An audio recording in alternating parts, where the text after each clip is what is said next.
When I was 3 years old, my parents chose to become mission coworkers, and my younger sister and I and my parents all moved to Vanuatu, which is a small island country in the Southwest Pacific, and they did not make very much money at that point, and it was a very questionable decision to move 7,000 miles away from your home with 2 little kids. But looking back at that, even though sometimes at the time I was not very appreciative of being there, it has given my sister and me such a different view of the world that I'm really glad they did it.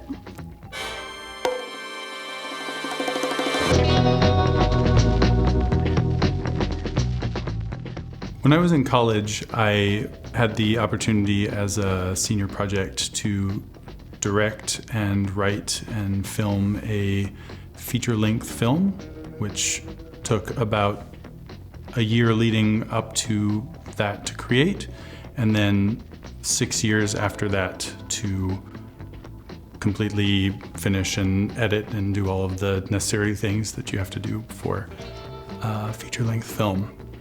And the film itself was fine. Film festivals weren't real interested in it.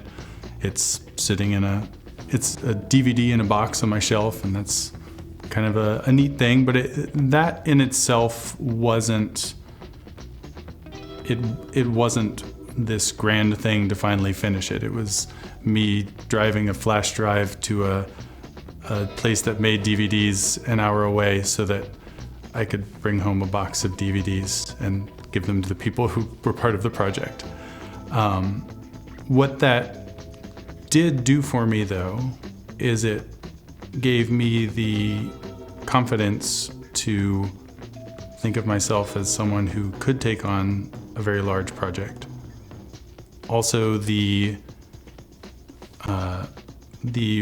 wisdom to not always rush into a really large project, now that I knew what that would mean, but the ability to create some of my own theater productions, and eventually people asking me to do things like help adapt an aerial dance version of the Nutcracker, where I was able to invent a new form of aerial unicycling, and that was a very fulfilling creative process that if I hadn't had put a great deal of energy into something that didn't really go anywhere, I probably wouldn't have thought of myself as the sort of person who could do those things.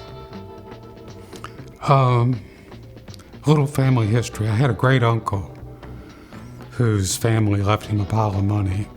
He always wanted a Cadillac, but he wouldn't buy it. I always wanted a Mercedes-Benz, and I did buy it.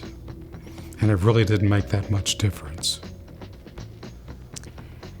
I had always thought that graduating college would be this,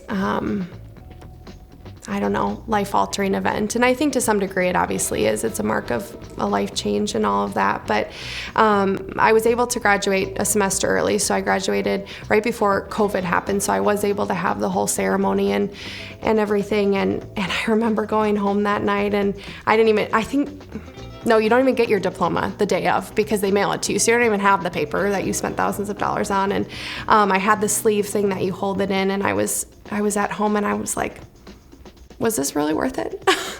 I mean, I knew for my career where I wanted to go, I needed my undergrad, but yeah, I think I thought it would fill me up more than it actually did.